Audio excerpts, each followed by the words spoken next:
Hello friends, எல்லாருக்கும் வணக்கம். Welcome to my channel. இன்றைக்கி நம்ம இந்த வீடியோவில் பார்க்க போகிறது, நேற்று 9ஆம் தேதி ஏப்ரல் மாதம் பார்த்திங்கன்னா உகாதி வந்திருந்தது.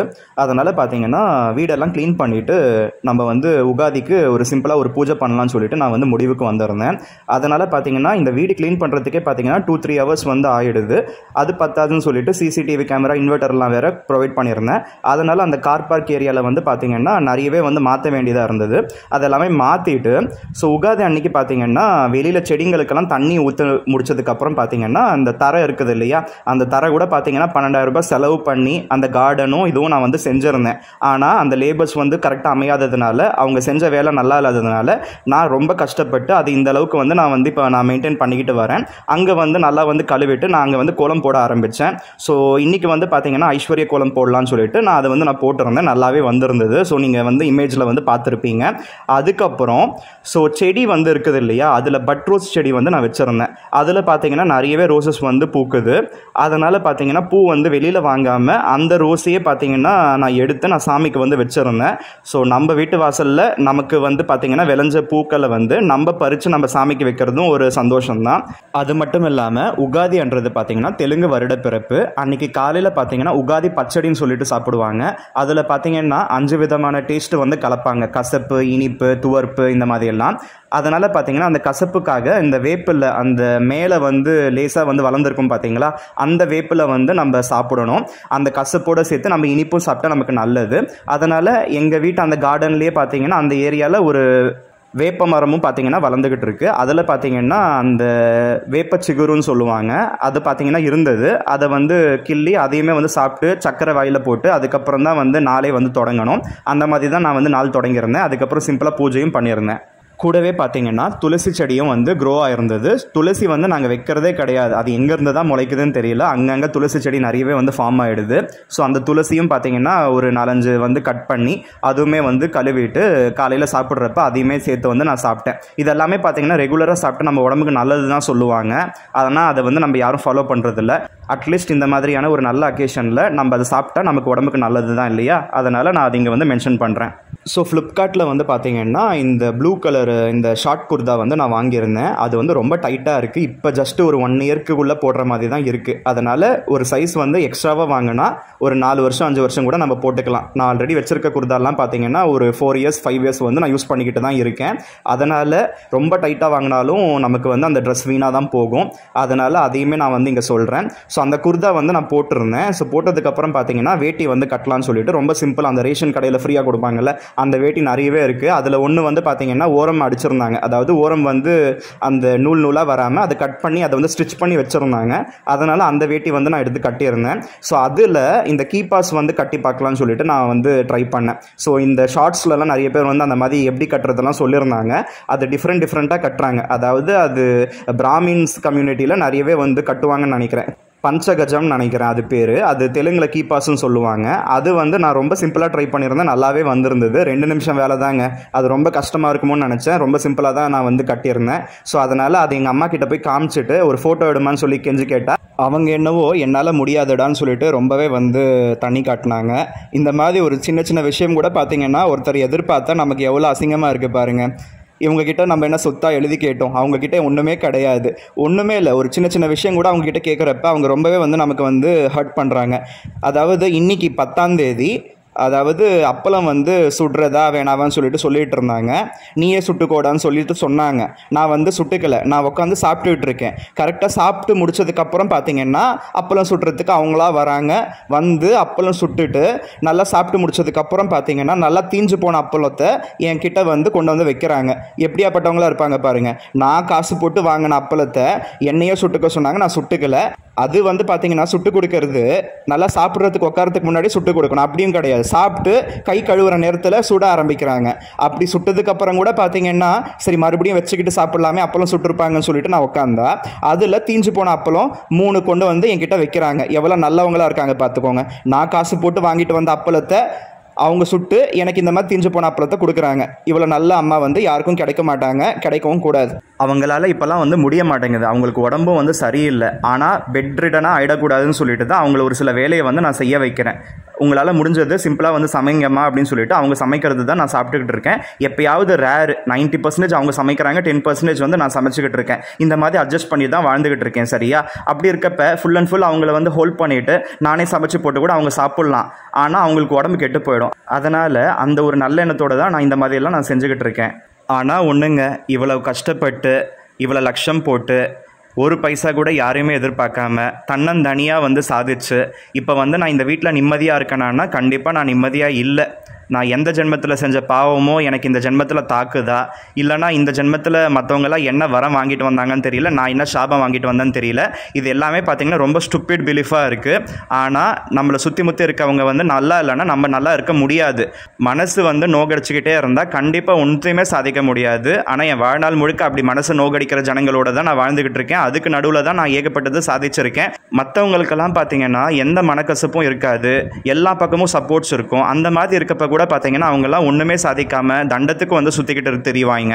அதாவது உங்ககிட்ட வந்து ஒரு தெளிவான சிந்தனை இருக்குது, தொலைநோக்கு பார்வை இருக்குது, உங்களுக்கு வந்து உங்கள் குடும்பத்தை நல்லா பார்த்துக்கணுன்னு அக்கறை இருக்குது, அந்த அன்பு இருக்குது, அந்த பரிவு இருக்குது. இந்த மாதிரி எல்லாமே நீங்கள் நல்லவங்களாக இருந்தீங்கன்னா உங்களுக்கு 5000 10,000 சம்பளம் கொடுத்தா கூட அதை வச்சு நீங்கள் எப்படி முன்னுக்கு வர்றது தான் பார்ப்பீங்க.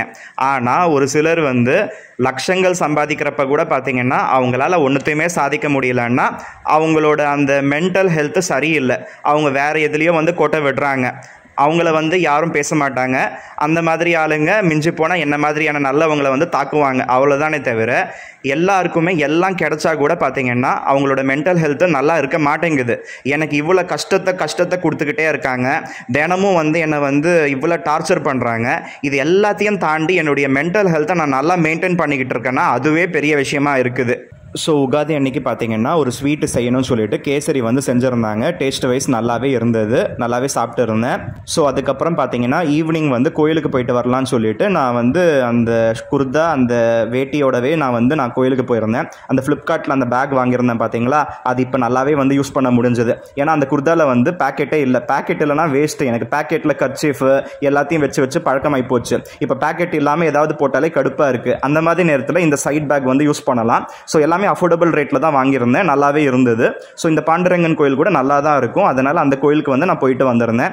ஸோ கோயில் போகிறப்பவே காய்கறியெல்லாம் தீர்ந்து போச்சுன்னு சொல்லிட்டு அம்மா சொல்லியிருந்தாங்க. நான் காய்கறிக்கு நான் இன்னொரு நாள் போயிட்டு வரேம்மா, நான் இன்றைக்கி வந்து நடந்து போயிட்டு வரலான்னு பார்க்குறேன், கொஞ்சம் ஸ்ட்ரெஸ் ரிலீஃப் ஆகும்னு சொல்லிட்டு நான் சொல்லியிருந்தேன். கடைசியில் பார்த்தீங்கன்னா இந்த அரைக்கீரை வந்து சேல் பண்ணாங்க.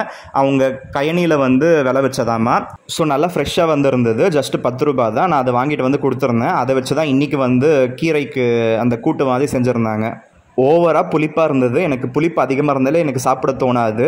ஏமா இப்படி செஞ்சுருக்கேன்னா அரைக்கீரை வந்து அப்படி தான் செய்யணும், பருப்பெல்லாம் போடக்கூடாது, ஜஸ்ட்டு புளியை மட்டும் தான் போட்டு செய்யணும்னு சொல்லிட்டு அந்த மாதிரி ஒரு டேஸ்ட்டில் வந்து செஞ்சுருந்தாங்க. நான் கோயிலுக்கு நடந்து போய்கிட்டு இருக்கிறப்ப பார்த்தீங்கன்னா எனக்கு பிரச்சனை பண்ணுற என் நெய்பர்ஹுட்டில் இருக்க ஒரு முட்டாள் வந்து என்னை பார்த்துட்டான். நான் வந்து ஜஸ்ட்டு செல்ஃபி மோடில் நான் வீடியோ எடுத்துக்கிட்டு இருக்கேன். அதனால் நான் அவனை வந்து கவனிக்கலை. கிட்ட வந்ததுக்கப்புறம் தான் தெரியுது இவன் என்னை வந்து ஒரு மாதிரி முறைச்சி பார்க்குறான் அப்படின்னு சொல்லிட்டு. என்ன பிரச்சனை பண்ண போகிறானோன்னு தெரியலையேன்னு சொல்லிட்டு நான் கோயிலுக்கு நடந்து போயிட்டு இருக்கப்பவே பார்த்தீங்கன்னா நான் என்னுடைய ஸ்மார்ட் ஃபோன் ஆன் பண்ணி அதில் அந்த கேமராஸ் வந்து நான் பார்த்துக்கிட்டு இருக்கேன். ஸோ நடு ரோட்டில் நின்றுக்கிட்டு வரவங்க போகிறவங்களெல்லாம் வந்து ஒன்று கூட்டி வந்து தேவையில்லாமல் பேசிக்கிட்டு இருந்தாங்க.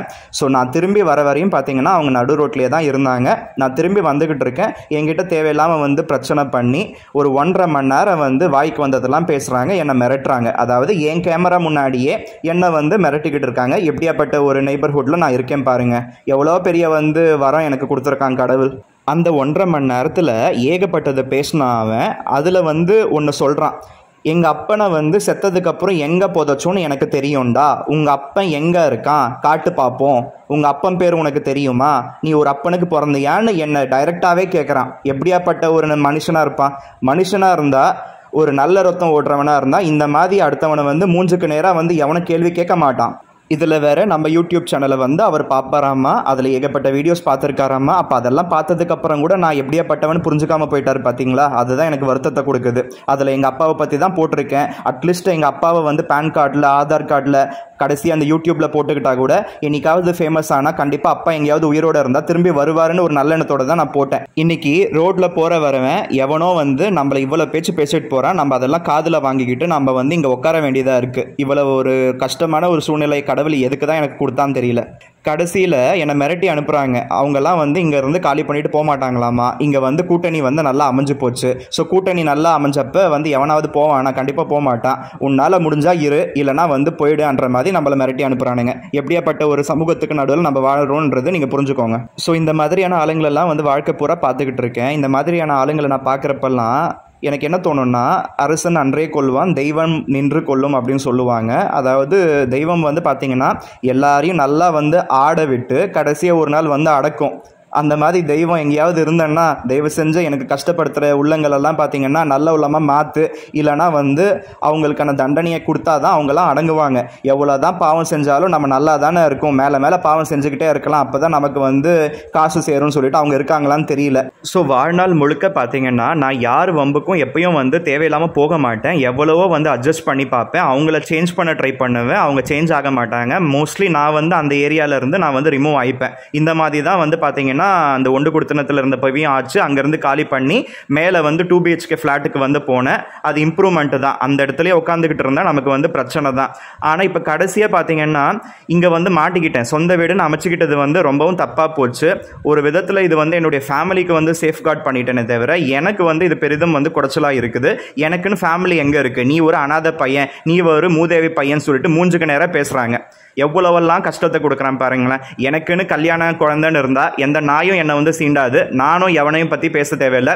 என்னை யாராவது பேசினா கூட என் ஃபேமிலி எனக்கு சப்போர்ட்டுக்கு வரும். இப்போ எந்த சப்போர்ட்டும் இல்லாமல் தன்னந்தனியாக வந்து தவிச்சுக்கிட்டு இருக்கேன். கடவுளே, ஒரு நல்ல நாள் இல்லை, ஒரு கெட்ட நாள் இல்லை, எல்லா நாளும் நம்மளை எல்லாரும் வந்து சீண்டிக்கிட்டே தான் இருப்பாங்க. நம்ம அவங்கள அட்ஜஸ்ட் பண்ணிட்டு போகணும். அவங்க நம்மளை வந்து சீண்டிக்கிட்டே தான் இருப்பாங்கன்னா எவ்வளோ ஒரு கஷ்டத்தில் நான் வந்து வாழ்ந்துக்கிட்டு இருக்கேன். நிம்மதியாக வந்து வாழலை.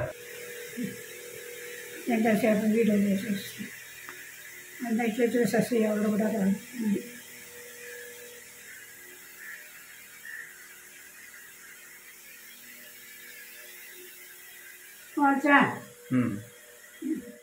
ஸோ அம்மாவை வந்து நில்லுமா, நான் செல்ஃபி வீடியோ எடுக்கிறேன் அப்படின்னு சொல்லி கேட்டதுக்கு, இப்படியே நீ வந்து வீடியோ எடுத்து போடு, எல்லாரும் வந்து எங்கேயோ உட்காந்துட்டு பார்த்துட்டு நம்ம வீட்டுக்கு வந்து நம்மளை வந்து விசாரிக்கிறதுக்கு கூட யாரும் வரமாட்டேங்கிறாங்கன்னு சொல்லிட்டு கவலைப்பட்டாங்க.